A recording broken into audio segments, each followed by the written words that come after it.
Young, dumb, and hustling, no talk about nothing.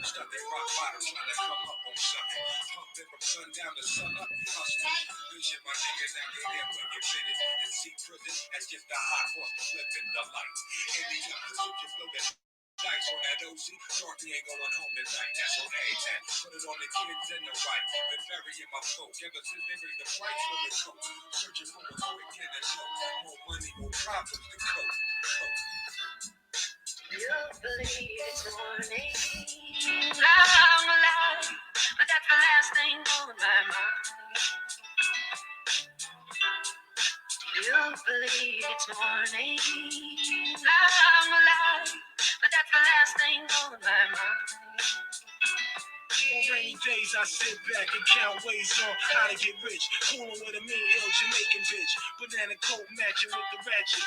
Low black weed, sweatpants style. Air Forces acting, jumping in 6 kicks. Look Chris talking about the bird. Float through your hood and it makes sense, that's giant. It's like a family that flipped on you for lying. Buried you alive, left your whole crying. We on your floor, look, more dogs. They ain't evil, I hope y'all niggas is on. And when we get there, all my niggas in the mix, yeah, Shalal legs. Diamond got me buying little shit. People say the clan was missing since I got dropped off the radio. What's good, you guys? Just waiting for Stevie to join me. Banging that Wu-Tang remix. That shit I can't stop. So good, yo. Gets me up, gets me fired up for the day. Got the cash and power, proof the power past this divine classical rhymes, mathematical rhymes, styles unbearable, now niggas with the radical shine. You believe it's morning, I'm alive, but that's the last thing on my mind. You believe it's morning, I'm alive, but that's the last thing on my mind.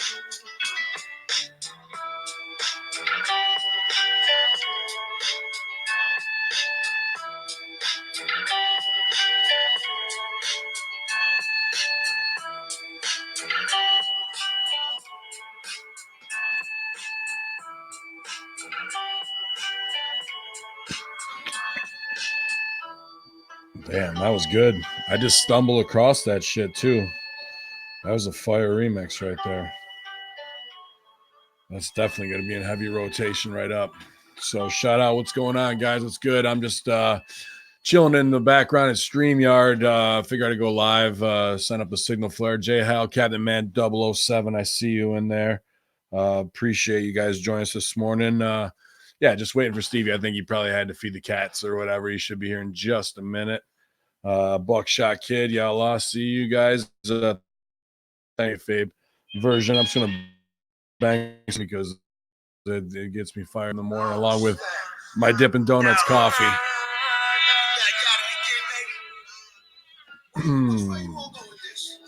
Hope everybody's having a good week, y'all.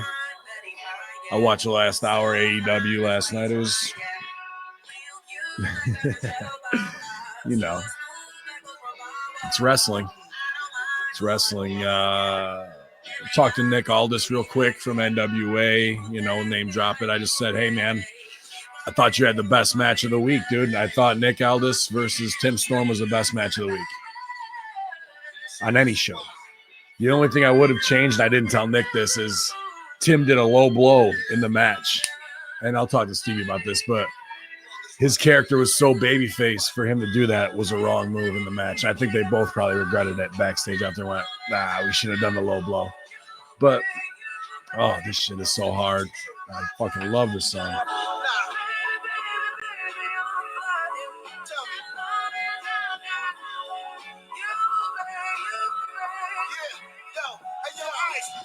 I love the home fries. I love the home fries. Maybe tone rise.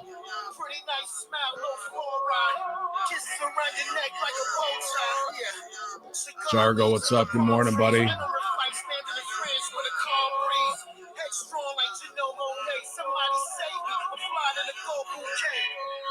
Oh, shit. This shit is good.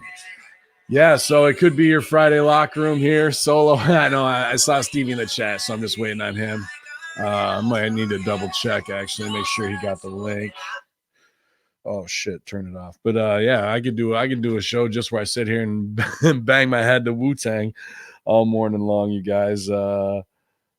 Stevie link sent. Oh, there he is. All right. I was about to text him. Yalla, Stevie, we're live, just to warn you. So, we're coming in hot, man. Do we got Sal? There you are. No, I didn't get Sal. He's at work. I just I figured I'd hit him up and see if he was home or not. Yeah, I'm sorry I'm a little late. I was kind of ready, and then I was like, oh, I got a ton of stuff to do. Yeah. No, I feel you, man. You got animals to take care of to make sure they're good for the next 90 minutes and all that. And we're early for being late. I know I said we'll get on early, but I was just banging some Wu-Tang and filling up the chat room. 13 people join us already. Jay Howe, Kevin Man, Buckshot Kid, Jargo not in there, Potts, B Collins. We appreciate you guys seeing the signal flare go up via Twitter or however you got it, an email from twitch.tv/conspiracy horseman. And yeah, man, it was fine. It was just kicking the morning off early, got my coffee ready to go from Dippin' Donuts, obviously. And you guys heard the commercial earlier from Lethal Vendetta. I just wanted to say absolute shout out to them for sponsoring us this month. It's been really well, if they are guys, they could be AI if if Australia doesn't exist, as we're trying to figure out here between the Wednesday locker room, the Conspiracy Horsemen, and our sponsorship. So, but before that, Stevie, it was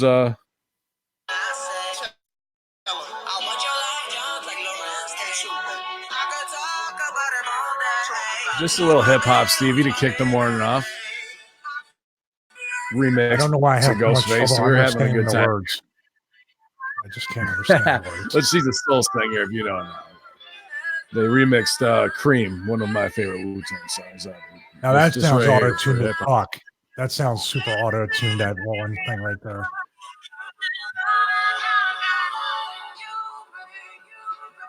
Yeah, it's I mean, it's RZA messes with everything so hard to make it a gritty sound that's different than anything. He doesn't care about if it's going to sound auto-tune. They want it to be that on his, so but glad to be back this morning. We had a great time last night. Conspiracy Horseman Sal kind of putting us onto the Chateau Emeroy, where a lot of crazy shit apparently has possibly gone down in Belgium, the Illuminati headquarters for blood sacrifices. So as we keep it gory all through October, probably because we're all Halloween marks, I look forward to future shows. Also touched on the $800 million payout by the Mirage Hotel to the Vegas shooters, and just posed a litany of questions that are still unanswered with that. So produce that show up, and you guys will have plenty of content between this and that on Friday.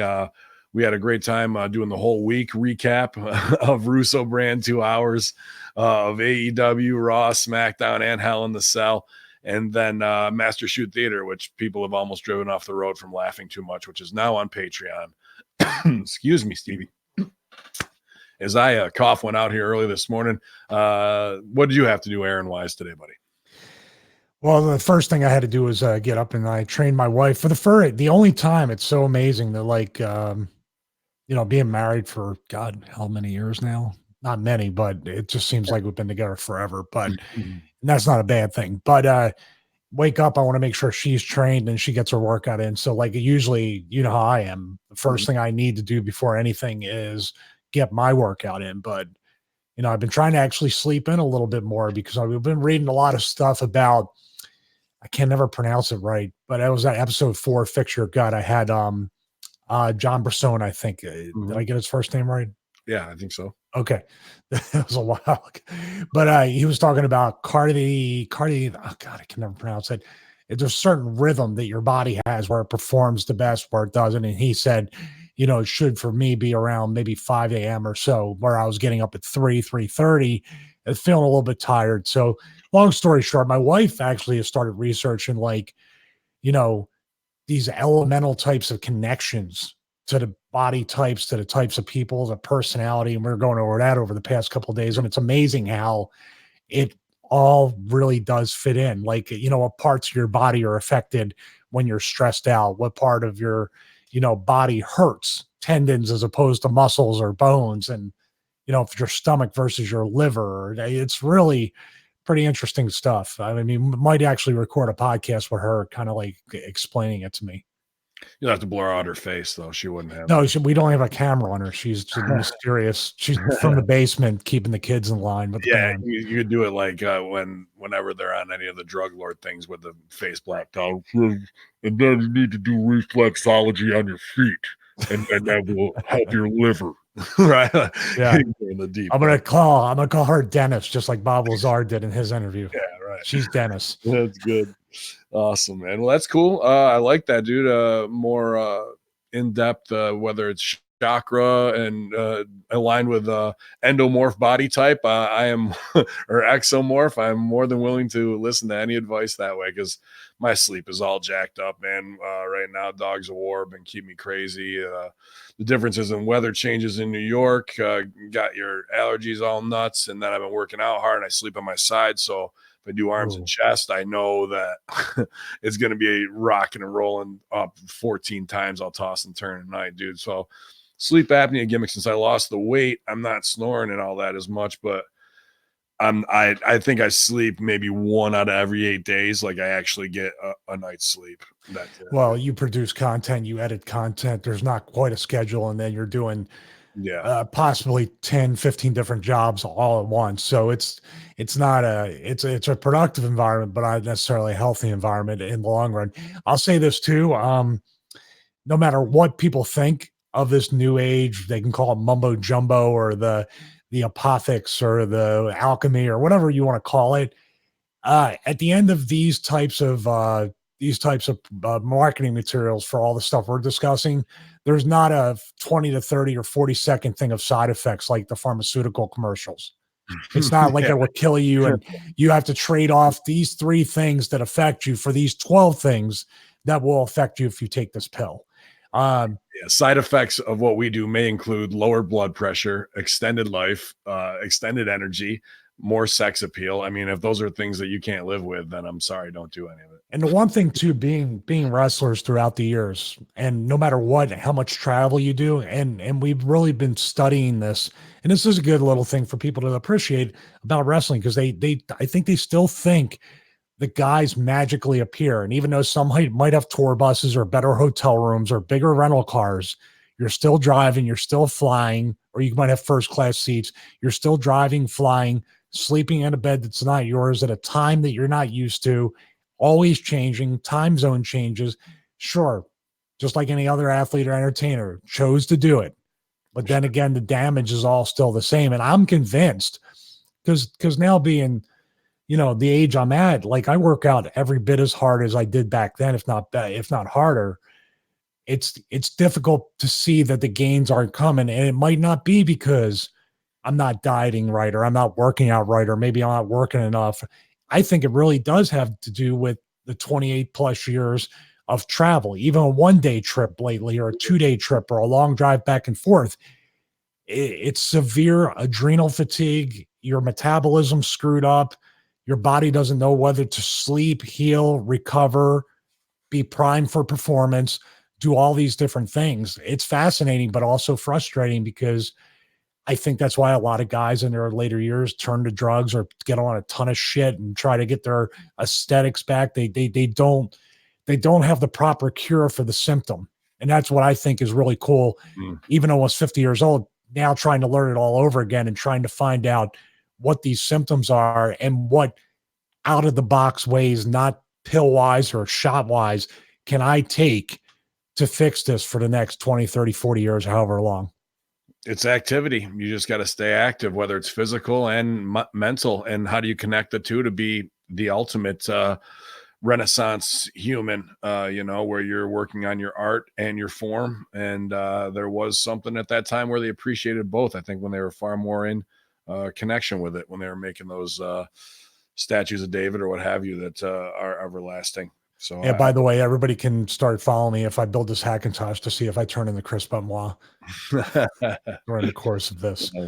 I think you'll kill it with that. I want to say shout out to old Athers across the pond joining us. Appreciate the 500-bit cheers. Did he get kidnapped or something or assaulted? Yeah, at a show. I think Yeah. he got don't mess with the tank commander. He'll come at you, bro. And then Justin French want to know how many pounds I'm down. I think when I was really, I've always I go up and down, but when I worked Muhammad Hassan, I was probably mid 290s and I was just feeling like shit, looked like shit. And that was an opportunity where, I mean, the match wasn't bad, but I would have loved to have looked better with the coverage we got from it. And I just said, enough's enough. And, it'll be a year in November since I kind of started when I did Stevie's program. And I still do usually kind of 2 days or 3 nights a week when wrestling's on. Helps me get out my aggression.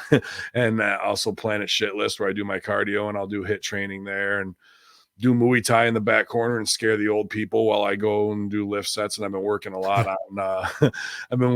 on pull-ups, assisted pull-ups. So I never really did them. Being a big heavy guy, it's always been hard, and gravity works against me. So I started with like 130 pounds resistance, and now I'm down to 70 pounds resistance. So, and that's just in about 2 months. And I could probably do less, but I don't want to hurt myself, or I want to keep progressing, intelligently. And so I think 43 to 45 pounds, you could probably say, in there, depending on the day. I feel like, but this week, cleaning up my diet the next 3 weeks, pretty hardcore, and just pushing it. And I've been doing the morning workouts too. Just my schedule lends to. And then now that I'm on it, I never used to be able to, like, no way I can get up and work out in the morning, dude. But I have been. But today, with as much podcasting as I have to do, it will be an afternoon workout to switch it up.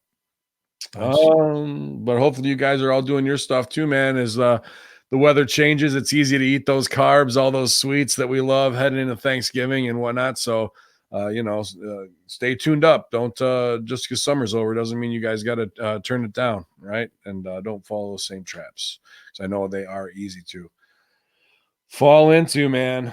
Stevie, anything else, bud? Not really. Let's just get these press releases over. Yeah. I did not get a chance to watch the highlights of AEW or NXT. Is that part of the press releases, or you want to give everybody your quick and dirty review? There's a couple AEW things that we can discuss. It does cross over in us a little bit because people were hitting me up on Twitter. I know you haven't been watching, but then there might be one or two things, but I don't think it's anything that's real germane to what happened last night. I watched that second hour.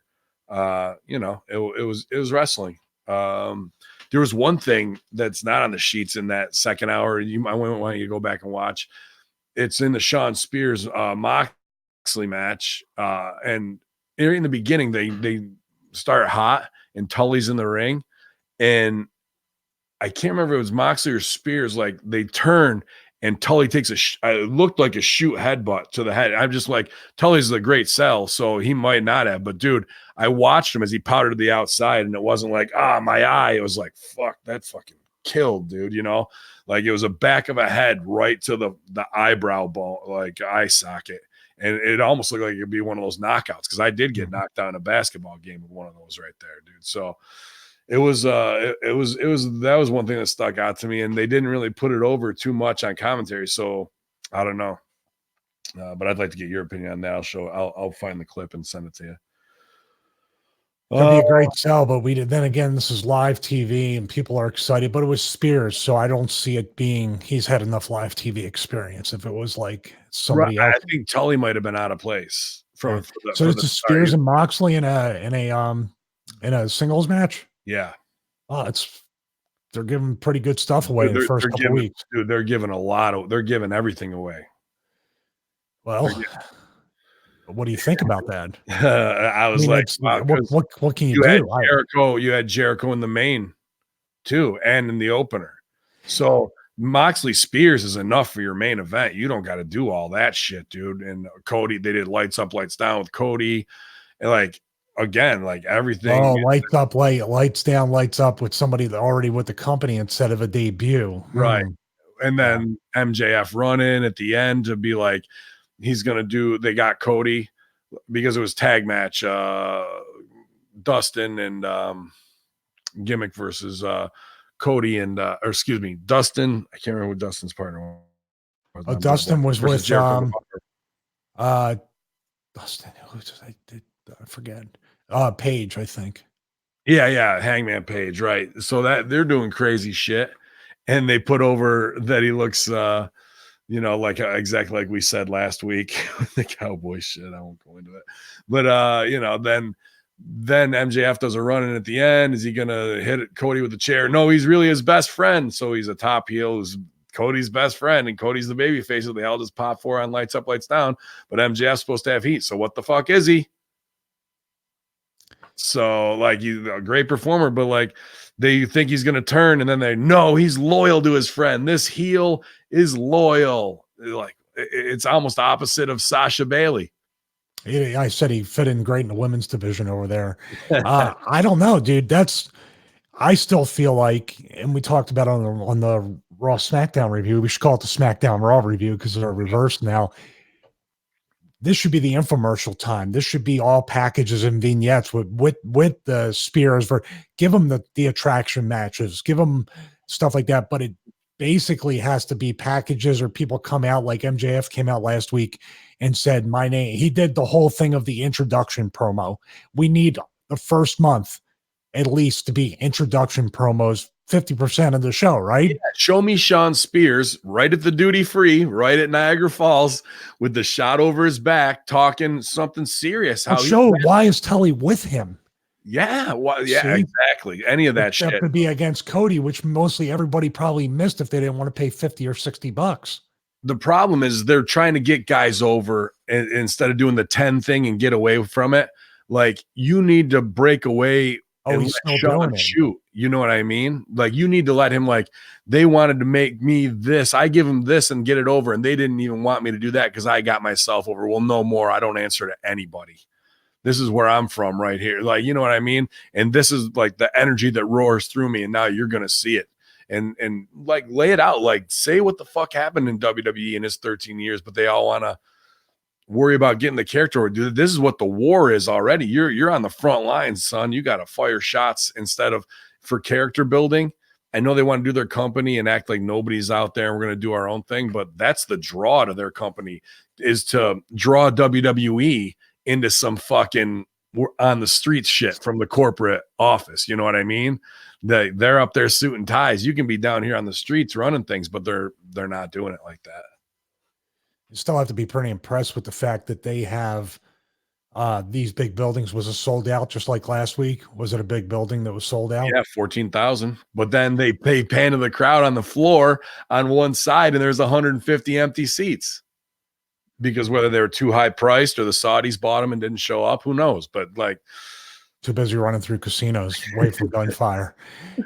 It's very interesting, and that's another thing that, like, why are they shooting those empty seats if they have all the bleachers that are completely full? Very interesting. Well, one thing they were shooting was Kevin Smith and Jason Mewes. Obviously a big crossover there, and right behind them was 2CW owner Josh. I got some good stills that way for Josh's birthday, so a good time there. That was week one, or did they come back again? What's that? That was week one, but here they were. Listen to this. So here's the big Stooge report. The first casualty, Stevie, in the wrestling war is Jay and Silent Bob. That's the real wrestling war. You know how big it was? It was big enough that like me and Jay were lucky enough to be involved. Chris invited us to be involved with the debut match on TNT. We were supposed to go do WWE, me and Jay, yes, the very next day, which was Friday. Was it Friday? Friday. When The Rock was coming by SmackDown. Right. And then the morning after, because we were on the AEW show, trended, like there was a lot of coverage and stuff. And so the next morning we were told that WWE was like, you can't come on anymore. And they canceled us. What? They kicked me and Jay off the show. Not in a crazy, like, get out of here. They didn't hit us with chairs. The first casualty of the wrestling war was Jay and Silent Bob. Yes, can you believe it? Like, it felt really weird, man. What a dumb move. What a dumb move, because people are only going to remember. Do you think people are going to remember that, oh my God, those are two AEW movie makers?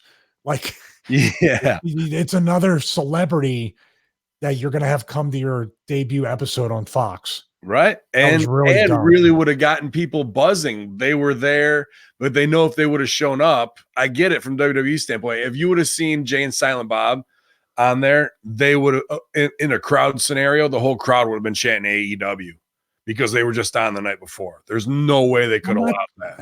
I'm not so sure about that. I don't know. Dude, I think Fox, that first show on Fox was so strong in what they had going on. And even if they just panned them in the crowd next to Tyson Fury and then centered on Tyson Fury or did something like that, or what if they put over that SmackDown's such an awesome show and they're so happy to be here and everything, and they just you at least get that put over in a B-roll with a package of the first episode. I'm just saying, if they weren't getting paid to be there, like, to have as many people there as you need. I'm not even supposed to be here today. Classic Clerks. Yeah. You could have protected them in a pre-tape instead of having them there to risk it, but like them canceling it is absolutely selling for AEW, right? So, it's just that's the first casualty. So you want to talk about history in real time and making it, kids? What was the first big shot fired in the fucking war? There it is right there. Wow, while they're going head to head. Snoochie Boochies from Sonic Hedrat. Appreciate that.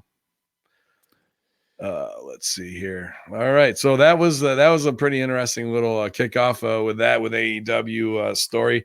But Chris Jericho introduces his new stable last night, Stevie, the Inner Circle.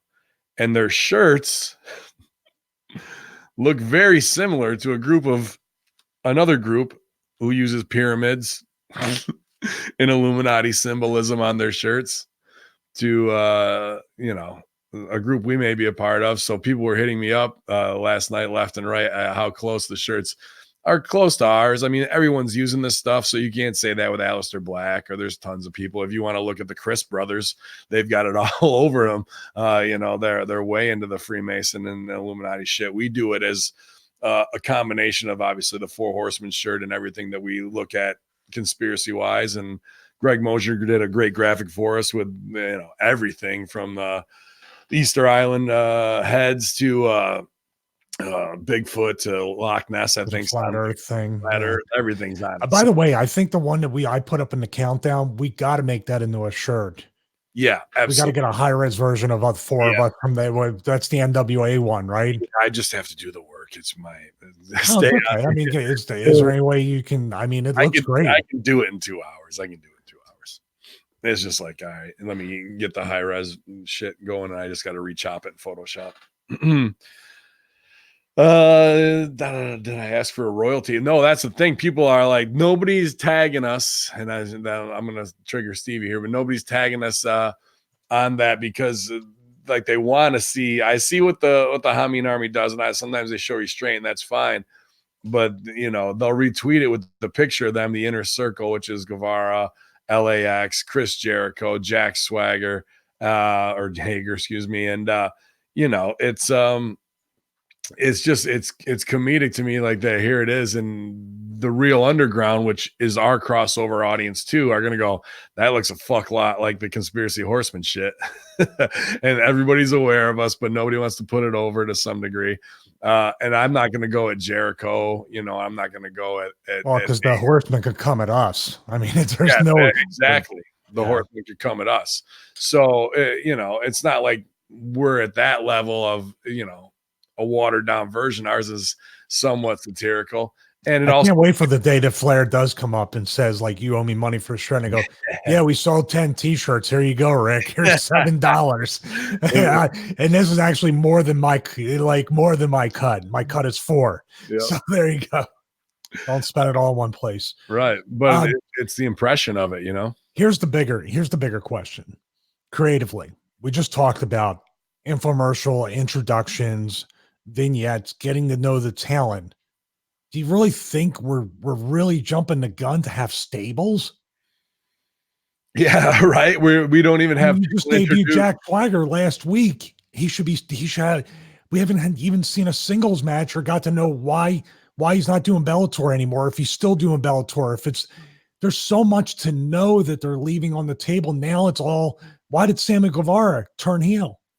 Why is these things all should stand on their own? You have the Bucks and Omega as the elite. You have them kind of in and out with Cody. You have Cody and Dustin as a team. You have these units already built in without having, especially too, the champion has not even stood on his own. Even though he's a heel, the champion hasn't done the Flair type promos to get himself over and standing alone. And why are these guys not want to? They don't want to wrestle for the title. Swagger doesn't want to become world champion. There's all these things that you're not.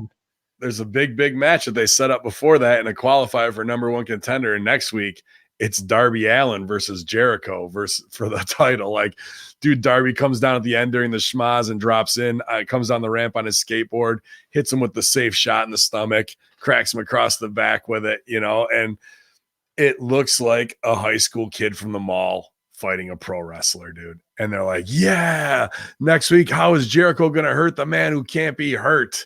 I'm just like, dude, like, look at the visual you're trying to sell here. It just is not believable. I didn't watch the first hour, so they may have set up a lot of that with Jericho. I heard this promo was good, but then the matches afterward kind of like, but I have to go back and see. So here's like a non-believable thing, like not getting Darby Allin over with like tons of skateboard bumps and like showing that he can't be crushed for weeks and weeks and weeks before he would get to Jericho. This guy is off the indies and only been seen on 3 or 4 shows, and now he's got a title shot. And aren't these wins and losses supposed to mean something? Yeah. And I'm just interested to know who's writing the show and how they're promoting matches. So they're setting it up. So how far ahead?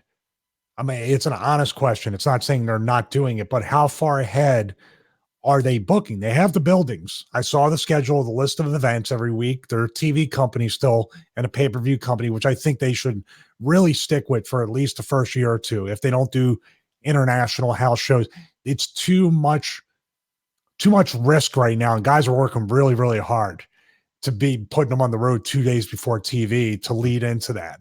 But going back to the creative, who's writing the show and how far ahead are they writing these angles and matches? Like, is there already the finish for Darby Allin and Jericho? Does Darby Allin have business after that? Or is he just going to kind of get pushed to the side and go back to the dark matches? Probably. I don't know. And he just had a dark match last week. Now he's in a world title match 2 weeks later. Could be you by next month. I'm too old for this shit, man. The women's tag match is where I came in, and that was pretty rugged too. Dr. Britt Baker, I believe, was out there with Bea Priestley, and then it was that Rio and her trainer, like the older woman, and they're like, she's a legend in Japan. JR's like, why is she a legend? Oh, really? Yeah. They are just, dude, he just, there's no filter, man. And they go, well, she's held multiple titles from multiple companies in Japan, and she started her own company. Oh, he's like, oh, okay, good. Yeah. That's good then. And I'm sure she's worked her ass off and she's got indie cred, but Japan's a little island and they're just marking out for it. That's JR going, like I said, who gives a fuck about Japan? I'll beat everybody in Japan. There. And this lady, I'm sure nice, sweet, and a grinder in the business, probably a shitty person too if she's also a promoter. But dude, she came out dressed like Freddie Mercury in these cosplay things, and that didn't get over. People aren't like putting it over at all. No offense, but she looks like every 40-year-old woman who's kind of let herself go and get a dumpy ass and like is short, fat, and squatty, all ass and no body. And she might have been over in Japan with these cosplay things, but American audience is like, yeah, dude, we're used to Asuka, as that's like the baseline. And like, here comes Asuka's old aunt booked on an indie show. It looks like, So, it was like the crowd was like, oh, even we're having a tough time biting on this. And then the hot girls in the match are just that. They're hot girls and they wrestle indie as fuck. And I know because I am indie as fuck. So I'd like watching them like, okay, here's Diva's look and how I'm used to it. and then the quality of wrestling is tape trader, masturbator, shine shit that doesn't make sense. Do you think they're going to start generating money like the slamming ladies do at the apartment wrestling, where you email in your match and you'll see 5-minute head scissors? Oh God. Oh, I mean, whatever. Mm-hmm. So I hate to keep being this guy, but I'm hoping there is this guy in the office that goes, what's our budget for travel? What's our budget to book these people? Now you're bringing in somebody maybe from Japan. She might have been in the States. She might have been in the neighborhood, as the boys say, visiting friends backstage. Yeah. But you have to assume there's some real money putting into bringing this person in that essentially is a one-off. What's it going to do? How is it going to get the Japanese girl over? You had Omega last week and he was involved with her. Why are you not just even continuing that? Well, the reality is this whole thing is him. Like, he saw how popular they were there and they thought they could get it over here with the Joshi or whatever dumbass word they want to put over in their ranks of I have to be respected as this Kenta Master Uno, whatever. So a Japanese version of the guy who is friends with the Bucks. So basically getting your friends booked. And is now them not being over, is the heat going to be on Omega in the boardroom? Kenny was a nice guy the times I met him. I'm sure he means well. I'm sure the intentions aren't malicious or aren't trying to get him. They're sure as hell not getting him over. He's getting them over or trying to. But my question is on that. Do you really want people digging deep and looking on YouTube to see that you beat up a 9-year-old girl in the ring? Yeah. Well, they put that over that Rio trained when she was 9. They didn't put over that Kenny fought her. And that's how he first got noticed, by being clickbait for Cornette shoots.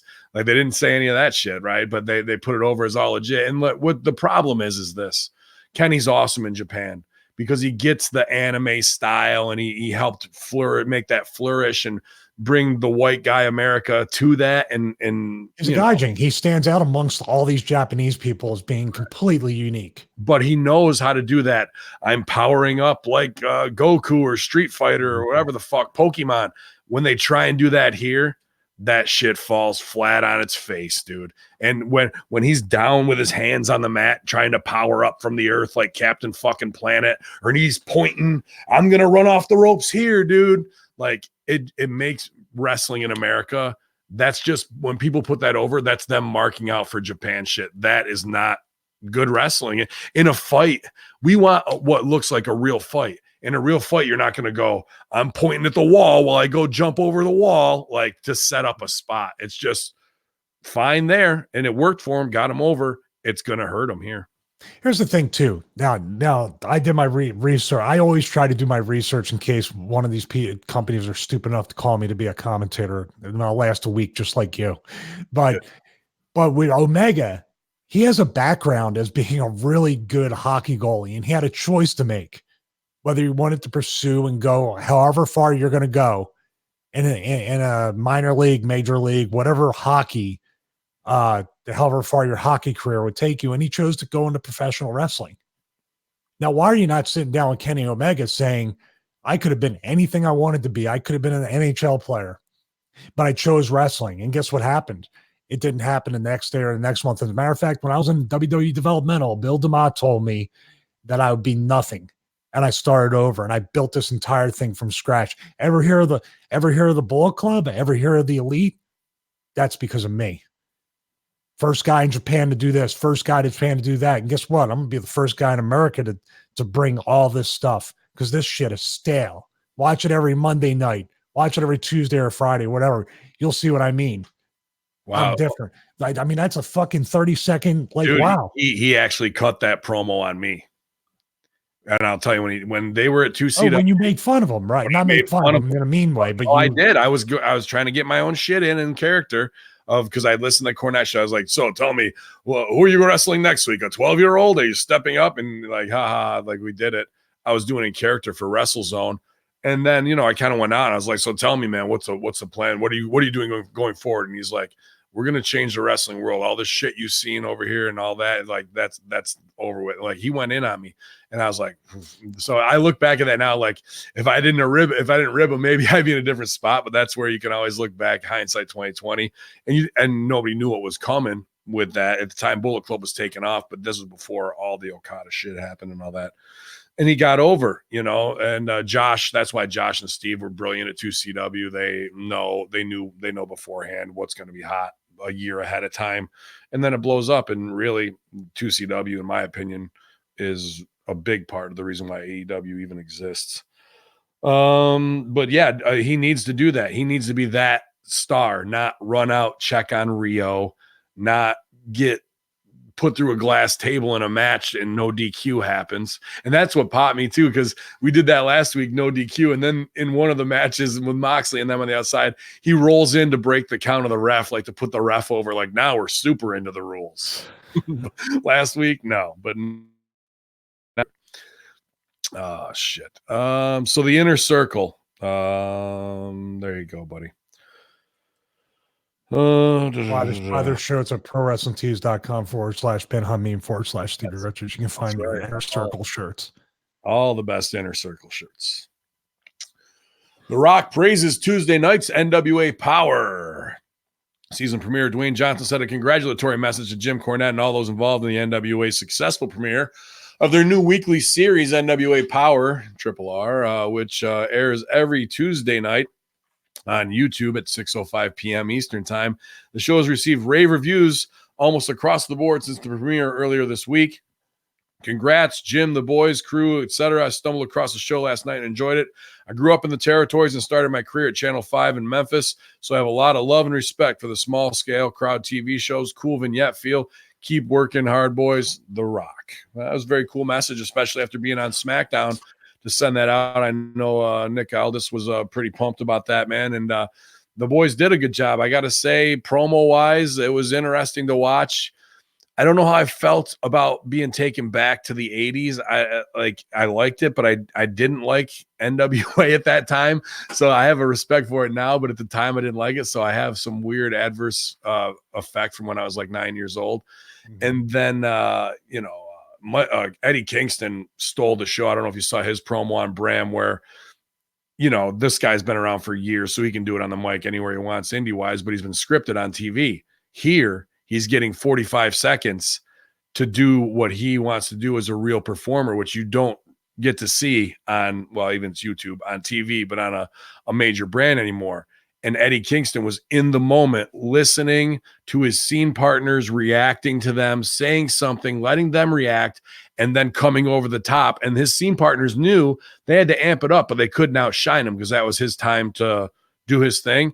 In 1 minute, he made more of an impact on his career being in the moment than anybody else in this week in TV, of just getting over in that alone. People were pumped. It was believable. And it took wrestling back to a place it hasn't been in many decades. And then I thought the best match of the week was Nick Aldis versus Tim Storm.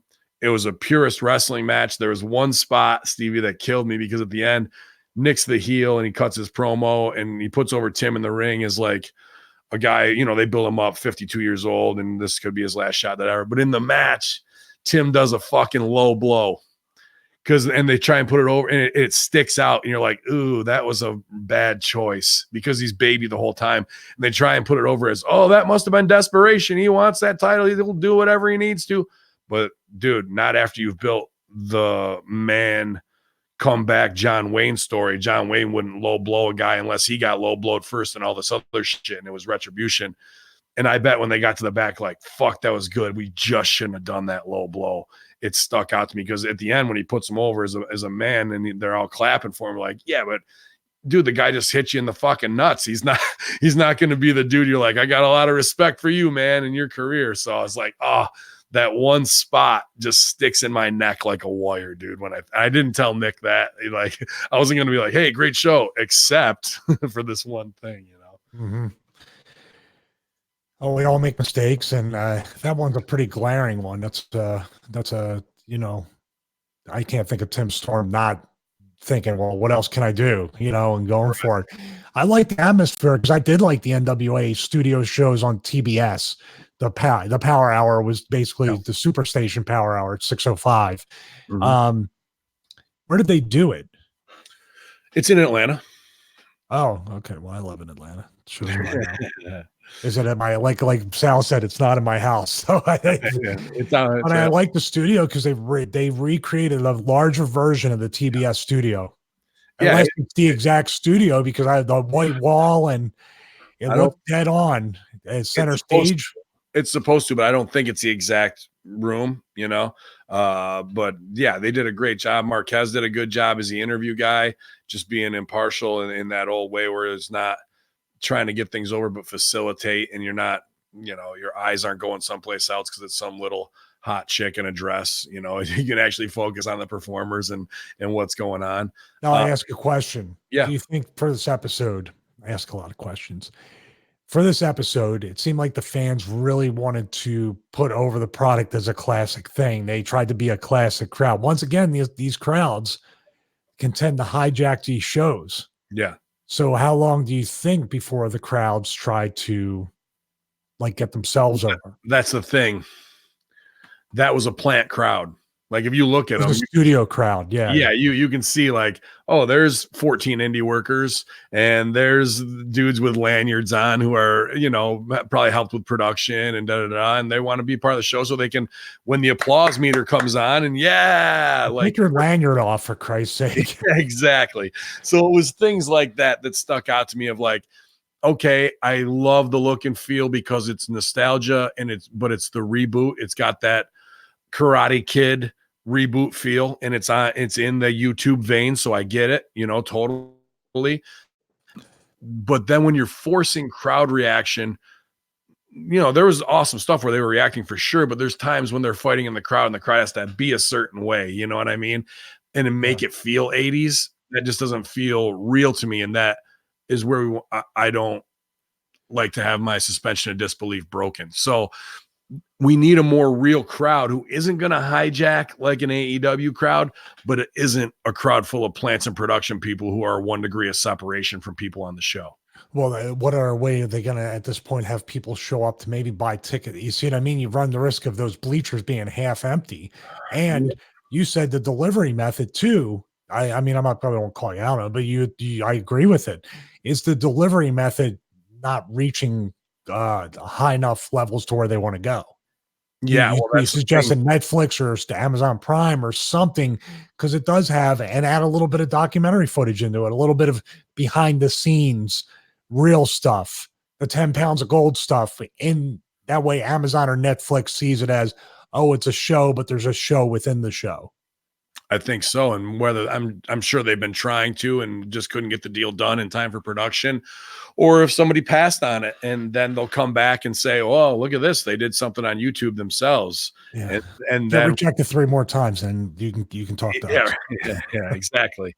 And doesn't matter if you're Billy Corgan, does it? You still can get fucked by Netflix and Amazon, and look what he's got to offer. He's got a whole goddamn catalog of things that he could offer them as extras. Hey, you put my NWA show on, I'll do a special series on acoustic for you, Amazon specifically, Smashing Pumpkins. That's all he's got to promise, right? Like, how hard is that for him to do one night concert to get his show on there? Fuck out of here. So, there's a lot that I'm surprised didn't get done, because I like the YouTube. Well, I hate YouTube. Fuck YouTube. But I like the YouTube has Karate Kid and this 80s reboot on there, and that this is on there, because that makes a style. Now, if we get one more show that's a reboot from the 80s, that's the continuation of in the future, I think that'll be that now we've got something where YouTube has here's our little corner of the market. What else can we do that plucks the heartstrings of nostalgia of Generation Xers, and we give it to them in the same way they remember it, but with the updated talent. And not even that, you got Ricky and Gibby on there, dude. So They're not working with Ring of Honor anymore, so the Briscoes aren't going to do anything with them like they did at the Crockett Cup, right? Yeah, I don't think so. Not unless what was told to me was that they want to get away from ROH and do their own thing, man. So, like, because ROH was the locker room became jealous over the MSG shows of when they paired with NWA, they drew twice as much as when they were on their own, and they bitched that they deserved to be on their own. So when they got it and the numbers weren't there, now what do? The relationship is strained because they're not, you either got to come back hat in hand and say, yeah, let's work together. I was wrong. You guys are help with our draw. We benefit in a symbiotic relationship, or you have to go, fuck them. They weren't that over. We can do it ourselves. That happens. That's you can think back to the 80s with remember the AWA had Super Class 3 and all the companies were trying to sign the AWA talent. Yeah. They had NWA, they had all these other places, all these other promoters coming in for the super card to fight Vince, and they destroyed each other. Yep. I mean, nobody's going to get along in wrestling. Everybody is just doing it for themselves. Do you think Billy is, it's not so much Billy is going all in to offer the free concert or whatever? Do you think he's still a little gun shy in some ways because of the TNA stuff? Like, hey, I want to kind of put my name on this, but I kind of want to see how it goes. I think everybody knows this is his baby because he gets tagged and everything, and they do show him back there, and he's smart to stay out of the way, so it's not all about him. I totally get that, and you can just got to show him infrequently, and I'm glad he's not how he was in TNA, walking around with big furs and shit on. It's all about the rock star and Smashing Pumpkins, right? So now Lagana can wear those big furs. But I mean, remember when he left and Anthem came in and they owed him all that money, and I think it was like 1.8 million, and they hadn't paid it on time, and he was like shooting on them on Twitter.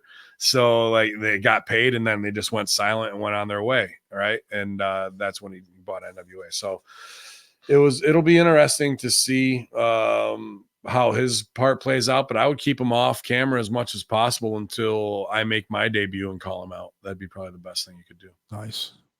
Lights off, lights on. I'm there. That's it. Hit him in the side of the head with a chair. Seems to be safe. Nick Aldis Powerrr having Jim Cornette on commentary. They had their first episode tonight. NWA Champ wrote an article for Flag Sports where he discussed situation having Cornette on the show. This may come to a shock, but I don't keep abreast of every single petty online wrestling squabble, so I asked a couple of trusted contemporaries why this time seemed unusually aggressive and was brought up to speed on some of the latest corny beefs. See what I did there? He wrote that. And while I'm not going to weigh in on any of them specifically, it's highlighted a broader question I find myself asking more than I should. Why are we all wasting so much damn time being so damn sensitive? But guys, please lighten the fuck up. Your dollars aren't worth any more or any less than anyone else's, regardless of how much time you spend dissecting how the sausage is made. Liking one style does not disqualify you from enjoying another and does not put you in the opposing camp. You're allowed to watch one show or 100 shows. Please remember that there's a big difference between making observations and throwing shade.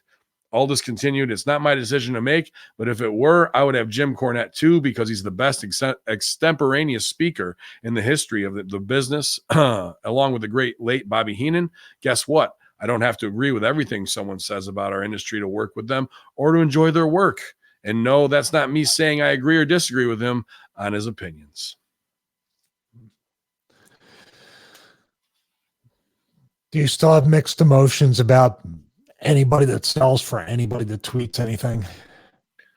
Do I have mixed emotions about it? Or you just have one emotion about it?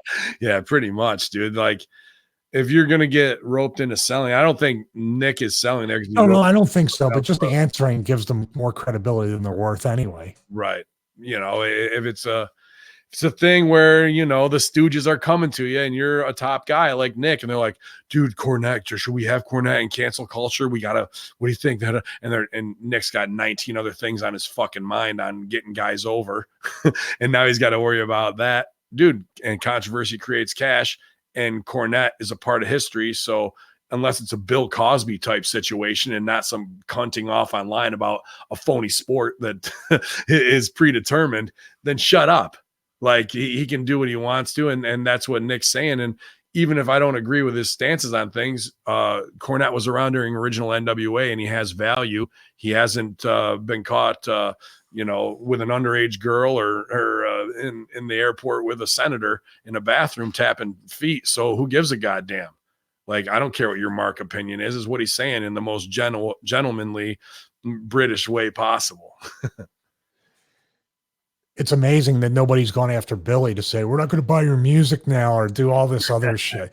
I think if Cornette was conservative and talked like this, it would be a much bigger deal, but he's liberal. Yeah. Which is really weird. You know what I mean? Because he's as old school as it gets, but to have the bias against Trump, I think gives him a little bit more of a pass with some of them. And plus it's his shtick. The whole thing is the Cornette makes money off of fighting with these people. That's why people listen to. He's extremely knowledgeable, but the entertaining part of Jim's thing to people is hear him get mad at people and hate on people, and that's why he has most of his views, and he's got to know that. Oh, he absolutely does. So they'll continue to feed for it, and I don't think Jim would ever do anything on camera there anyway. It's all pre-produced that would, cost him his job. I've never seen him do anything on camera where he went into business for himself. So he'll play exactly what his part is to the nth degree, the wrestling historian, the piece of NWA that is legitimate and credibility. And much like AEW, that recognizable voice to let you know you're home. It's not something you need to get used to. Let's see here. Bret Hart reveals he doesn't think Goldberg should be in the WWE Hall of Fame, Stevie. He recently spoke to Sean Mooney on his primetime podcast to reveal he doesn't think Goldberg should be in the Hall of Fame. Here's some highlights. He says, I wish Goldberg never kicked me in the head as hard as he could. I don't know how you guys give a Hall of Fame thing for hurting as many wrestlers as Bill Goldberg hurt and without consequence. Usually got a pat on the back and told how good of a job he did out there when you're scraping the wrestler that worked with him off the mat.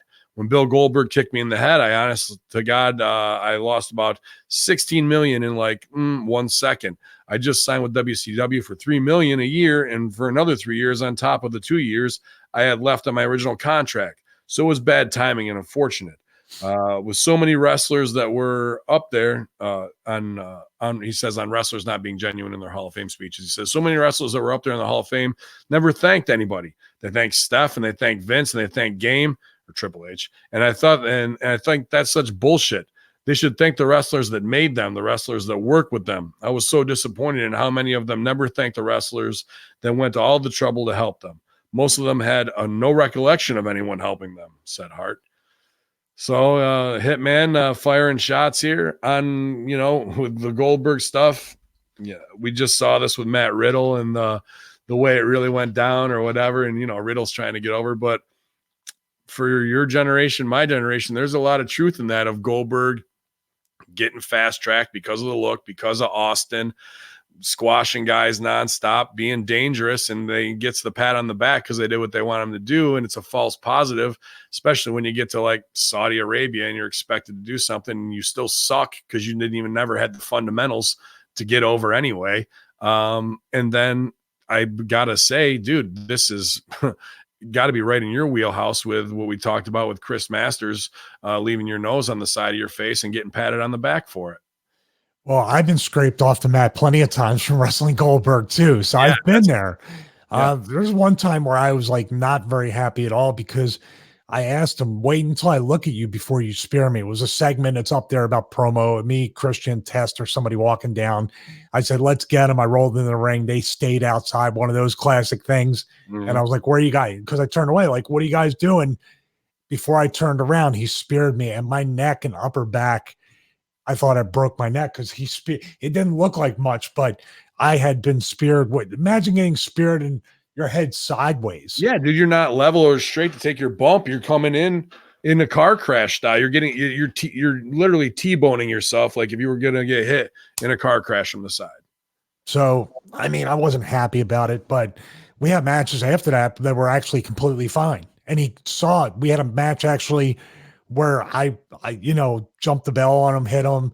He kicked me, and for the spear, I took my time getting up, told him I'm going to back to you, I'm going to turn around to you, and he got what I meant because he's like, holy shit, because the people were coming up for it. It gave him time to do that, and the spear he gave me was completely fine and all that stuff. But these are a matter of seconds, like the Bret Hart thing.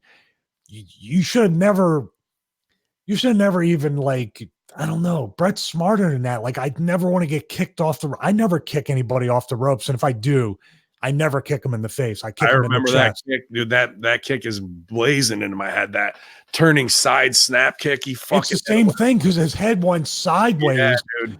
I just like, I don't know. I guess Bret assumed that Goldberg knew what he was doing, which at that level, you should expect somebody to know what you're doing. I will say this, if you want to go into business, if you want it to be business, which it doesn't look like it's going to be, connected to the Matt Riddle thing. Yeah. Why not have Bret fucking be on Matt Riddle's side and say, he fucking hurt me, now you hurt him, and get some heat on Goldberg? That's interesting. And it's real. Yep. I agree. That's where could that be that Bret's kind of bringing it up out of nowhere? It's kind of weird. Like he got over that, and him and Bill have talked. There you go, Hamin. Army, if you want something to tweet, tag Riddle, tag Bret, put over the locker room idea and put it in there, because that is the draw. I mean, there is the real heat combined with the phony wrestling that blurs the lines, combined with UFC and heat between those two guys for real that we saw. So do you want compelling content that is just really out of the stratosphere itself? Or do you want more bullshit, Hell in the Cell? Seth, we've got to bring the demon out in Seth, so we have double demons, and then we have demon versus demon in there, and the Fiend. Like, shut the fuck up. One other thing. For Bret to talk about the speeches, though, is kind of a little, I don't know, touchy, because the speeches, including his, are fully scripted now. Yeah. So, and you're talking about, there's a writer that got fired over writing him to thank Vince. So, you know what I mean? That's kind of, is this a work? Is this a work? What he's saying? Oh, look at that. We did it at the same time. Is that to me, that stands out, because there was literally a writer fired in Gorilla for this scripted promo for Bret, and all the Hall of Fame speeches are scripted. So do you have input who you thank, or do they set up a promo for you? Yeah. I don't know if it was because he mentioned Vince. I mean, the Bret thing, it wasn't Bret mentioning, because that was when Bret got tackled, right? So, and that was, but it was wasn't it Bret's speech where it was the one where he got tackled, but he thanked Vince McMahon. Thank Vince. I don't think the writer wrote that, but that's when Vince went off, and the dude was like, you know what, dude, I'm fucking done here. So once again, but even if it wasn't scripted, the speech was scripted. Yeah. So either he went off script, or the writer wrote it in the script. There was a script nonetheless. It wasn't a true ad-libbed speech, or written by the wrestler, at least. No. So why are you, I mean, who are you going to thank if the company's not letting you thank them?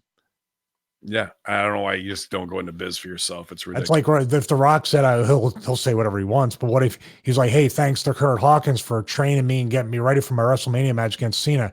Oh, you can't say that. Kurt Hawkins loses matches. That'll look bad for you. Well, it's the truth. Yeah. He can train people. He has a school. No, you can't do that. Well, that's where it went from a genuine Hall of Fame induction to a show for the marks, to the believable fantasy of wrestling has to continue, where we do Alone with My Baby Tonight. Nobody knows the fucking words, when the reality should be them telling a story, you know, that they can relate to. And then that's the go home and say thank you to your bros. And it's an honor that you guys think of me this way. I appreciate that. Like that's it, instead of what's Michael Hayes wearing on camera. That should never be allowed. Yeah, well, although I might get a fanny pack. I think you should. Dumb wrestler builds a Hackintosh might have the fanny pack and the Zubaz. We're going dumb wrestler Zubaz. Okay, brother. Now we're going to put in the I-9. Remember to use your thermal paste. Pull it out of the fanny pack. What if you got custom Zubas made with like, you know how you can get stock With like the inner circle with the pyramids. Oh, that'd be good too. I think they might already be up at prowrestlingtees.com/Ben. But you know, like with nerd stuff on it, whether it's like RAM chips and things like that, but they were Zubas and like you know, a RAM chip. Like, yeah, I think you could have your own nerd version. I'm thinking about redesigning the whole store. I don't know what identity it's going to be because none of these wrestling shirts are selling. I want to do the Horseman stuff and maybe some other. Like, I'm going to start redesigning the shirts and see. I think so too. It's just obviously with every time, but for Christmas and whatnot, and we definitely need to have it done by the end of the month. I mean, Ryan's nice enough to put up. I mean, he promotes our shirts all the time when it's like, you know, you got your AEW puffy jackets, your little, you know, Young Bucks action figures. You have your Kenny Omega this, and then it talks about us where it says and many more. Yeah, it's good. I've been and many more. Thanks for the shout out, Ryan. Lana comments on sharing a bed with Bobby Lashley. She tweeted out, "We're living our best life at Bobby." #Raw with them in bed together, her covering her tits and him not. So, is Lashley a heel or a babyface? I guess it depends who you're asking. If you're into interracial pornography and cheating on your husband, I guess he's a babyface. If still feels 100% like punishment to me. Like nobody's getting sympathy, nobody's getting heat. There's nothing going on. Yeah, he's punishing that pussy. Stevie liked that one. My career details for WWE 2K20. Male and female players joined forces in 2K20. My career details. They've upped the ante with more narrative-driven storyline and fully voiced cutscenes featuring WWE superstars. WWE 2K20 takes all of that to the next level with dual male and female My Player storyline, offering much longer, intriguing experience. It all starts with the Hall of Fame. They tell the story of Red and Trey, two lifelong best friends who set to fulfill out dreams together in WWE. What are names? Red and Trey. Oh my God. So yeah, whatever. They go to the Hall of Fame and then they go into my career mode. It's Red and Trey. Yeah, RED and TRE. I wonder if Vince is like, I saw this movie, Shawshank Redemption. Character Red. Is Red black? Yeah. He is? No, I don't know. It doesn't show. Trey's not black. That's an even bigger rib. Yeah. Oh my God. Good dude. Big Vince joke. Vince must think like finally, like he finally caught up to the fact that like interracial couples are like such a controversial thing, in his mind. So I'm saying he got that Pornhub subscription to black.com. Oh my God. I'm sorry. Stevie, where is Samoa Joe? Did he get kidnapped in the white van again? Yeah, maybe. According to PW Insider, Samoa Joe has been off. I was going to go into a kick at Rockapella, where in the world is Carmen Sandiego, but I just didn't pull the trigger. According to PW Insider, Samoa Joe has been off WWE since early September due to injury. The former United States champion broke his thumb and is currently waiting for clearance from the medical staff. Joe wrestled last on September 9th when he was defeated by Baron Corbin in the King of the Ring semifinals on September 9th. Ricochet was also involved in the match, which is one of the stupidest King of the Rings of all time. But broken thumb, no fun there. Just a pain in the ass that you got to deal with, really. Joe seems to have like the injury over the past few years. You notice that? Yeah, it seems like once you start getting them, they just compound, right? I know that. I'm just saying, like, it's just weird. I mean, could it be, as you get older, carrying around, I'm not saying his thumb so much, but sorry, your extra weight, your diet, as you get older, you really have to become more stringent with diets. Maybe his workout has too much impact, and it may work out pretty impactful. Sorry, you got way been real quick. I don't know if it's me or you. It's neither one of us. It must be Twitch. Oh, I mean, I'm hearing you through StreamYard. You just got super Mr. Roboto. Like I could hear it, but it was strange. Can you hear me now? Yep. Now you're back stronger. Yeah, well, what I was saying, stronger than ever. What I was saying was, as you get older, and I just said in the beginning, so it's a good analogy. He's on the road all the time, whether he's wrestling or not. You're not sleeping at the right times. You're not getting enough rest. You're not in a routine. Your body clock's all screwed up. Then you add in the diet. Maybe your diet's not the best. And I'm not making fun of him. I'm just saying it might not be the right foods for him to heal. Then your workouts, he loves training MMA style. After a while, it's got to be more about, your workout to have to be more physical therapy and rehab and wellness and trying to, before you even build up performance, just to try to prevent the injury in the performance. You add all that stuff together, and then the stress of not exactly being happy with your spotter, the stop, start of all this stuff. Injuries can just pile up, and then it takes longer and longer. Broken thumb seems like a nothing injury, but it's like a broken toe. Think about how many times you use your toe. You don't think about it. You break it. You think about it all the time. Yeah. Imagine, think about your thumb, how much you swipe on your phone. Your shit was busted. Yeah. Or even just picking stuff up. The thumb is the grip, even with a fist. Even if you're throwing a work punch, that radiates up into the arm. There's a bunch of stuff. But I just hope this time when Joe's coming back, and Vince had said this before, if there's ever a time to come back with a completely different look or losing 20, 30 pounds, wearing, maybe he goes to some kind of hybrid UFC. His trunks are newer with some kind of hybrid UFC style look to it with different patterns or whatever. And they say, oh shit, maybe he grows his hair out. Maybe he just shaves it. Maybe he goes back to blonde. Could be a bunch of different things. Well, they pulled the trigger on that Samoan dynasty. Did you see that? And bringing them all back together. So that Samoan mafia angle, there's an opportunity to do it outside. Not that Vince would ever let them do that without bringing back Rikishi and owning it and making it something stupid. But there's your chance to have people in all the indies with all the family, the Samoans, do something with Roman, who's not doing shit right now either, is cooled off. There's something there with putting those guys together, and not just in a tag team like the Usos, bringing the Usos back and making the click and getting that indie stuff and let them reference it and be the Samoan Bullet Club, because Bullet Club's dead in the water and people want that, and they want something that crosses lines. There's a perfect opportunity. Will Joe go to bat for his business, or are you just going to hear the big tuba and out he comes again? And same old, gear from 2004. It really is a shame, because Joe's a really good guy, and he really does deserve to get, he's one of the good guys in the business. He has problems with Vince or whatever. There's misunderstandings, but there should be more people like him in the business, and he deserves. But he's got to come back different, because if not, it was stale when he left.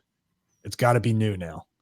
I don't have absolute proof of this, Stevie, and I don't want to go against your word, but he may, after using my blue resistance band, have put it in his bag and left town with it. So there's some big heat with us still. I'll text him. All right. He's not using it now with a broken thumb, that's for sure. Because it didn't have any handles on it. I was just using it for chest. More details about Jeff Hardy's arrest earlier this month. According to Carthage Police Department, Jeff Hardy recently happened as a reckless driver tip. Oh, wow. Got stooged in off of that. After receiving the tip, officers found Hardy's vehicle outside a liquor store. What's that? Text. I sent him a text. Oh, okay. Where's Hamin's blue band? I said Ben wants his fucking blue band. I'm waiting for who's Ben after that. Remember when you worked 2CWs 6 years ago? After receiving the tip, officers found Hardy's vehicle outside a liquor store. Hardy reportedly exited the liquor store with a case of beer, and he was pulled over after weaving badly.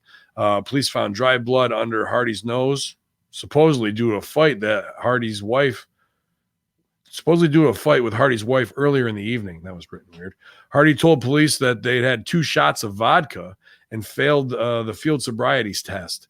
Hardy then became uncooperative, refused to provide a blood sample or take a breathalyzer. A judge signed a search warrant that allowed EMTs to take blood. Hardy was taken in for driving while impaired, as well as driving on a revoked license. Yikes. Was revoked from a previous DUI.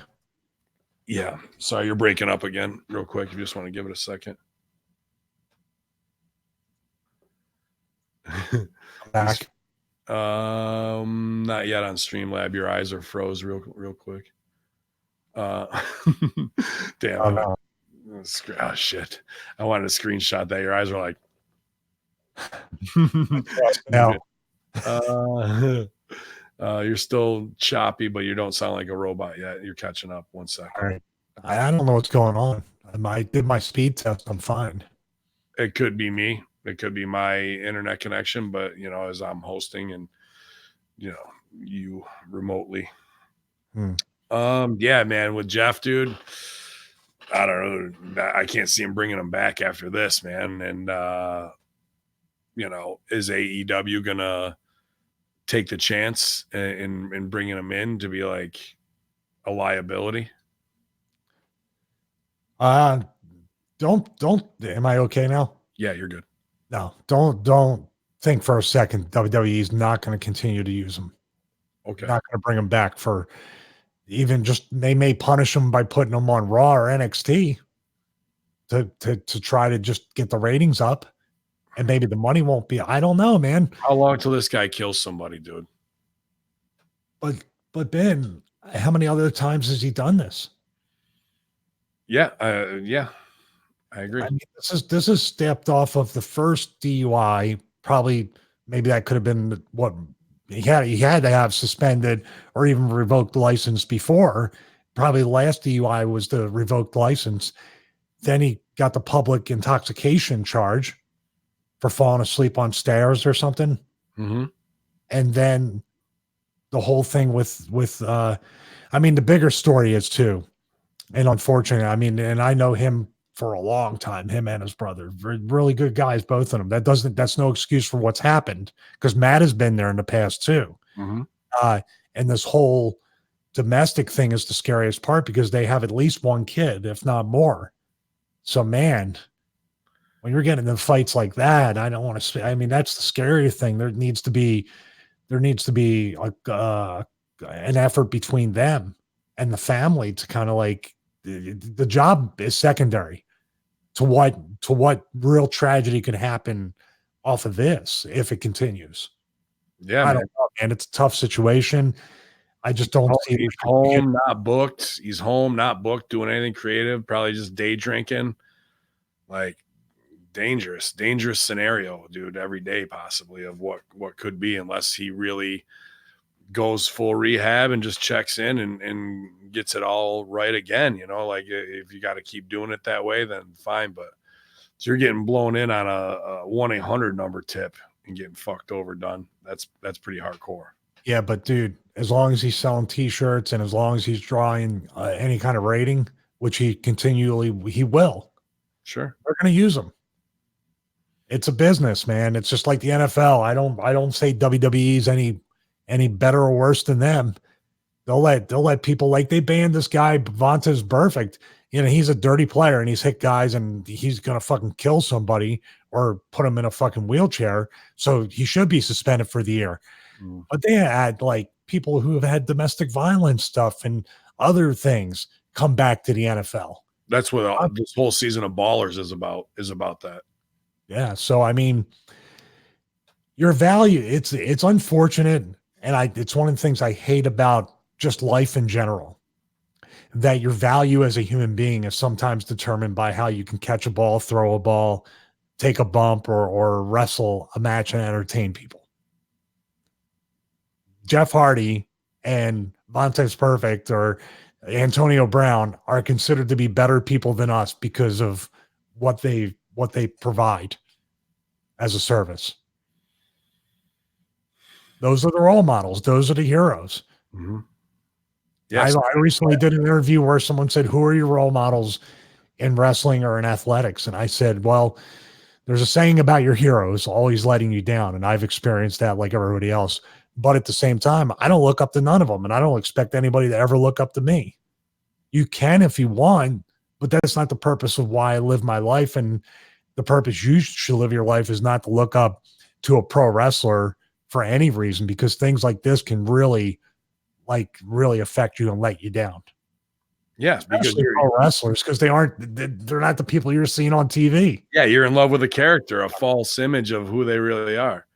It's only shows like this that you get any real insight into who somebody truly is by listening week in and week out. I think that's one of the top 5,000 of podcasts on Apple.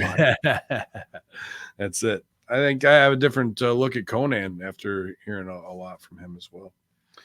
What do you mean, about this whole deal or about deals in general? Just deals in general, not to mark out, but he's definitely one of the opinions when he actually has something to say, or when they chop up their shows, I usually click on it. I was like, this is an opinion I want to hear.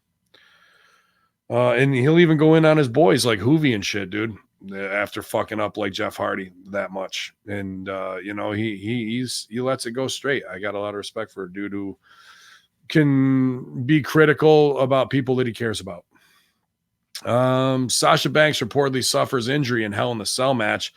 Sasha did not appear on Monday Night Raw following her Hell in the Cell. The boss has been pulled from in-ring action due to what is believed a back injury.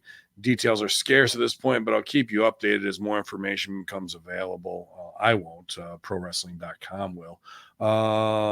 In particular, might kill him. So get a hold of him.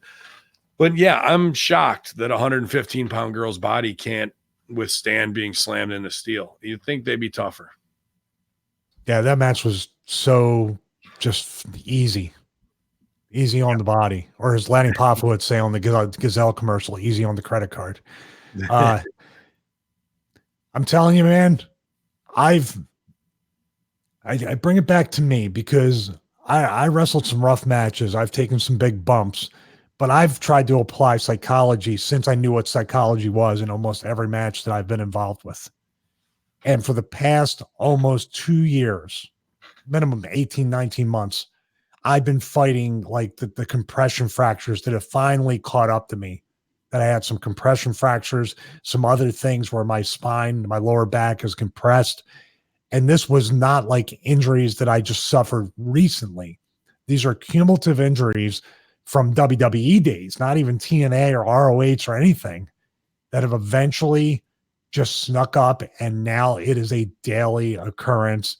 And I said it in the video I did, I published last night on YouTube, that my wrestling career is pretty much done, not because I'm in a wheelchair, and not because I'm this or that, but because I want to get out healthy and because I want to start feeling better. What's going to happen to a Sasha Banks or a Becky or these other girls or a Charlotte? What are they going to be after wrestling? Because they're much younger and they're going to be burned out and injured and in whatever situation that I'm in a lot sooner. So what are you going to do then? Because you're sure as hell, dude, her back is not going to, it's not going to take WWE, it's not going to take 10, 12 years for her to feel what's happening to her now. Because I didn't do much of that at all in WWE. She's doing it almost every week. Yeah, it's happening so fast, and they're doing twice as much and selling half as much. So right there, you're cutting your career in half. You could have, if you're punching your bump card twice as much, man. Rip tweeted out a picture of a guy from class who's just like, a trainee who had worked indies and done a bunch of dumb shit and then got his stuff together. He's all done. He showed the zipper right up the back of his neck. Oh, man. 20 staples, dude. Bing, bing, bing, bing, bing. And, that's just it. Yeah, Stevie went a little AI there for a minute, but you guys got the gist. He just roboted at the minute. At the end, wasn't going to stop. Sorry. No, that's fine. It's not you. It's I hate to connect all these things. I hate to every time I say it, but I gotta lay down my experience with all this.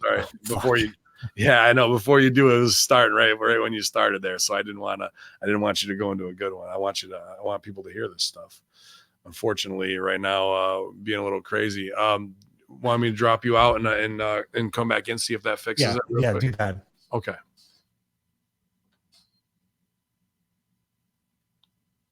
Am I better? Go ahead. Check 1 2. All right, check 1 2, check 1 2. Yep, you are. So go ahead, man. No, I'm real sensitive to the fact of I don't want it to like be like, oh, well, this is what I did and this is what happened. But I think sometimes I shy away from it. But in this case, with health and safety and longevity and a life after wrestling, I have to speak to even if one of these people are listening, you're not going to get it. You're going to be pissed off, Sasha, whoever, or Bailey, whoever we end up giving, I think, constructive criticism to. We can be a lot meaner like the boys can be and just make fun of them, or can be dicks and be like, as they're coming back and they're all fucked up, how was the match? And I go, it was good. Walk away. That's exactly what you don't want to hear in Gorilla, because they don't give a fuck. What you want to hear is somebody grab you by your arm, pull you aside and say, what the fuck are you doing? What are you doing? Oh, yeah, it was cool. But guess what? It's not going to be cool fucking 5 years from now when your career is absolutely over and somebody from the NXT factory who looks exactly like you makes you forgettable, and it's just like the next version of you, because that's all they're doing is putting out the assembly line. Be special. Take care of your business. Don't do that shit unless it's a fucking $50,000 or $100,000 payoff in WrestleMania. Maybe you still shouldn't do it because you'll be over enough to not have to. That's the stuff. Learn from you. Dude, people always say, well, you were an ECW. You did that. No. I was the fucking entertainment. And then when the payoff happened is when I got color. The payoff happened, whatever, losing the title for Raven and being in a cage match. It was literally once every maybe quarter or 6 months that I was involved in one of those matches. And then the BWO is even less. So, I mean, these girls and these people who want to wear the red badge of honor, you can't look at me and say I ever wrestled lazy, or I never bumped enough, or I didn't put myself or earn situations or angles or spots in matches or draw ratings or anything. I'm speaking from the other side of it as somebody who was fucking lucky enough and blessed enough to still be walking after doing it all, and telling you might not be that lucky. Because you weren't doing that every 6 weeks in a Hell in the Cell, followed by a 20-minute tag match the Monday before that was meaningless, and doing these bumps. And you don't have the frame of a 115-pound girl. I mean, you're slim and trim. Don't get me wrong, Stevie. But when it comes to just... And I wasn't bumping on the edge of the apron every week on TV either. Or the floor. Those alone should be eliminated of any type of... The apron bumps are the fucking stupidest bumps ever, unless you're being taken out for real for 4 months. Moonsault to the floor where they're not catching you and you're just landing full impact on your heels and knees.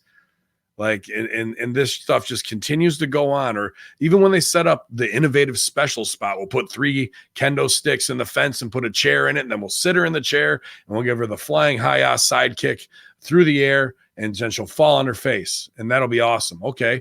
But 2 seconds later, you throw her in the ring and she's Superman back up on a comeback. So why even do those spots if you're not going to sell them? Why even put them in there if you're going to rag down them, unless it's for nothing more than you threw a temper tantrum after Mania, and we'll see if you can sink or swim.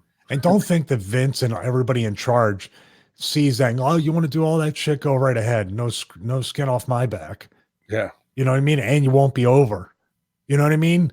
There's a very, very suspicious vibe to what's going on in this women's division, isn't there? It's almost like they're just letting them go up in flames in every way. The promos, the matches, the angles, it's all, dude, it's seriously all terrible, flat, boring, and doesn't make sense. Yeah, and you still got to mix Nia Jax back in. You got to mix Ronda Rousey back in. She's coming back? They signed her, and she did the movie in the thumb. They're going to bring her back for something, whether it's Royal Rumble or Mania, I think. Iconics, where are they? There's just so many pieces that the pettiness of the women's division will shine through no matter how they try to promote it as a revolution, evolution. It's a feature, and that's what it is. Big Show set to star in reality TV show. Big Show versus the World, A Giant Abroad will be produced by WWE TV Studios and ITV America's Think Factory Media. Through his extensive world travels, WWE Big Show has collected a lifetime of unusual stories filled with unexplained natural occurrences, local enigmas, and fascinating people. Big Show versus the World, A Giant Abroad will follow a larger-than-life superstar as he travels to these locations and indulges his lifelong passion for exploring the strange unknown. He got a paranormal show before us. Good for him, though. He's a great guy. For sure. I mean, it'll be a lot of soft core. It'll be a lot of people like in third row. It'll be like Idiot Abroad, where he's set to mix in with cultural things, and then you see the natives looking at this giant. So I don't think it'll be a true fact-finding, always mission, but I'm sure there will be some of that in there, dude. And I hope he goes to Sardinia to research the giants. That would be awesome. Do you think it would happen, though? Not on WWE's dime. It probably is just wherever they are. You know what I mean? It's like, we're here in Riyadh. Now watch these Middle Easterners go nuts for a big white guy. Take it, show. And maybe showing how he flies and how he the hotel rooms, like the whole thing, like the DeAndre kind of public promo shots that they used to have, trying to get into a cab.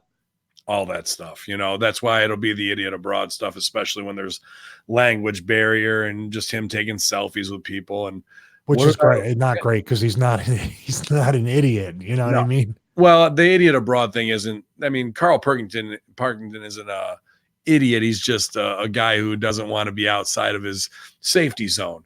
It'll be the same show format. I feel similar to that, where he goes and visits a tribe in South America and hangs with them. He goes, to a drag show or whatever. It'll be all that kind of stuff. Or maybe he'll find alien gold in the desert. Who knows? Triple H discusses the second possibility of a WWE Evolutions show. He says Evolution is still on the table, still up in the air as to what will happen, what will go down. I think it might be a little bit on delay from what we would have liked to have done. Just because there's only 7 days a week and 24 hours in a day, there's only so much we can accomplish, and it has to be done correctly. You don't want to half-ass it. What was the Evolution pay-per-view? Oh, that's the NXT. It should have been, the correct quote was, there's only so many Saudi shows that we do a year. Yeah, right. That was, dude, you talk about, and that was basically essentially like, they didn't do the full lighting for it was like a house show, right, in Long Island or something. Mm-hmm. Okay. And then everybody, and that might have been the beginning of the end, because that's when everybody came out to take the bow afterwards. Like, this was all fake, everybody. Thank you. Right. Yeah, I don't, just people want to mark out for these extra shows. They're just worried about the war head to head. There's no big long-term plan when it comes to like, yes, we'll get them over with another Evolution pay-per-view. By the way, we actually thought, and it probably might have been on the table for, I'd say at least a little bit of time, that all the women came out at the end of WrestleMania after the three-way, and all the women celebrated. Dude, I have to think that there was somebody that said, maybe we do this now and we see if we do it at Wrestle. I don't know. I just have the feeling like what's a more woman empowering moment in their minds than at the end, all the women standing in the ring with the pyro at the end of WrestleMania. And all the boys already on the bus. Getting back to that. Yeah. Dude, you definitely are on the right track there. I think was something that would just take that little suggestion. With that inner circle of 7 of everybody on their own team. It could have been any of them. Effie announces big gay brunch during WrestleMania weekend. Indie wrestling star Effie took to Twitter and announced his contribution to this year's GCW collective. Effie's big gay brunch will be taking place at some point, April 2nd to the 4th during Game Changer Wrestling's collective. Shout out to that dude, man, making his own. I think he's taken the Joey Janela, route to cut out his own part of the indies. And if it's the gay SJW stuff, with as hot as that is with AEW, and looking to get signed and can show that he can draw tickets on his own and build his own base, smart enough. And that gay market, I've put over plenty of times, has the most funds to spend on frivolous shit because they don't have kids. They're usually good credit score. I'm not trying if you're going to stereotype gays into a thing, it's usually about having expendable income and ability to buy extra fashion. So I think as a t-shirt seller, that's something you definitely want. So definitely carve out your market in that demographic, and I think that's a smart thing for him to do. I don't know if I'll be attending Brunch or WrestleMania. I don't know who F he is.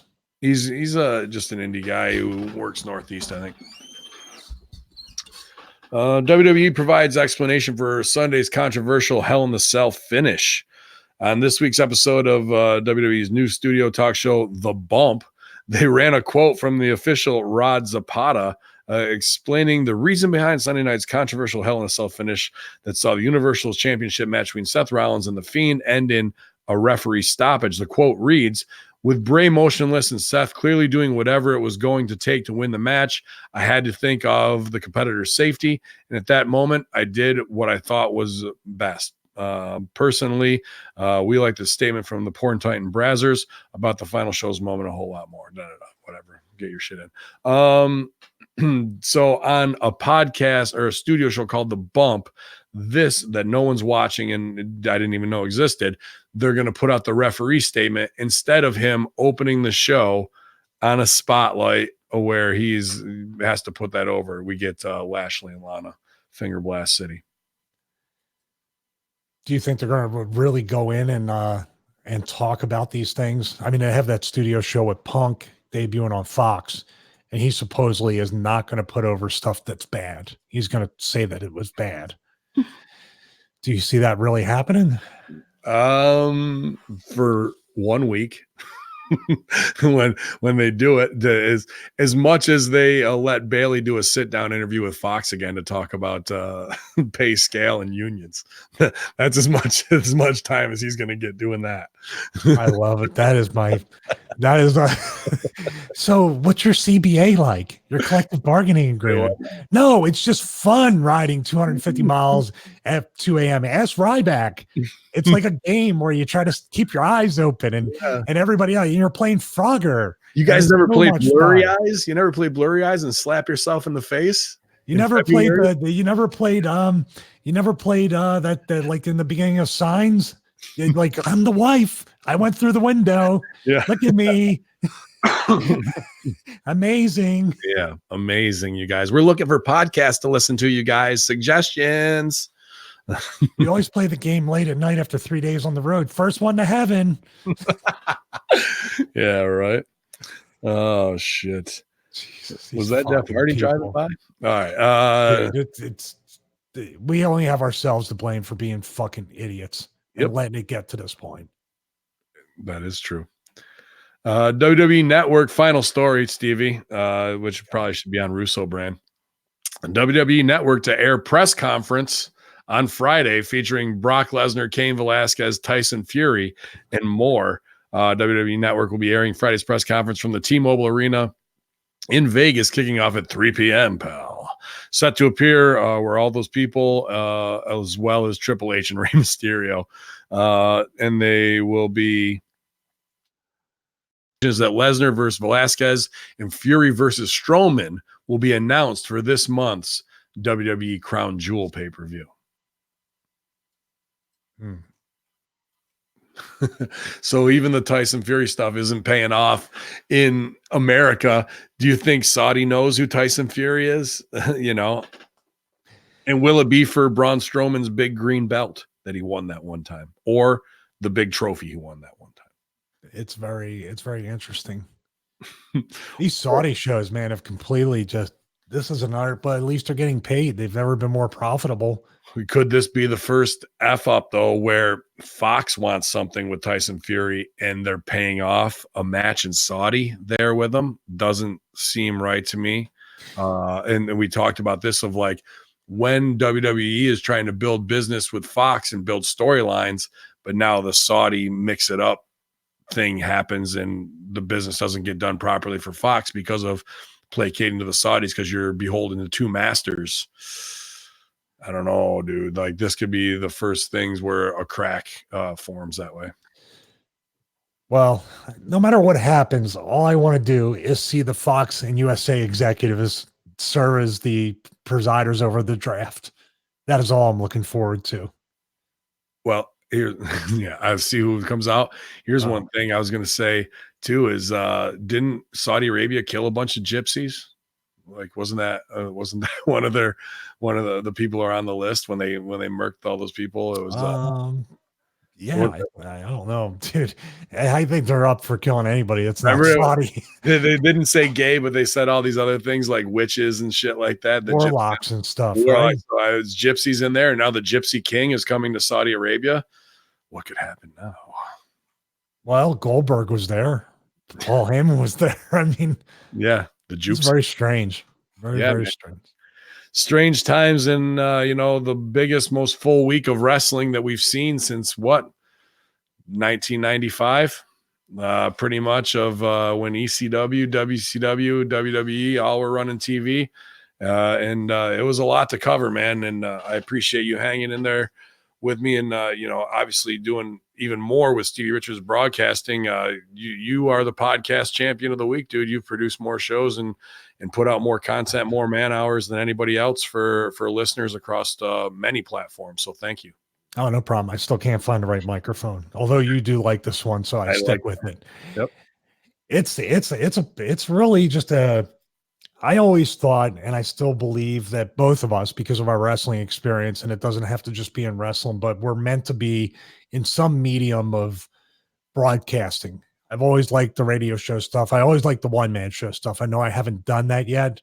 I'm kind of forced to because I had all these guests lined up in the queue, and now like I can't get anybody on. So I put out the idea last night as I was at the video I was published to take the 4 things that I really love and maybe do that clip show or put the clips up on the main YouTube channel since we're growing subscribers, like average on 100 to 200 extra subs a day, which I don't want to jinx it, but talking about a little bit of wrestling, like I talked today, the real side of it, like what it is to go through it, not just this match sucked. I like these types. It's the real shit that fucking people go through.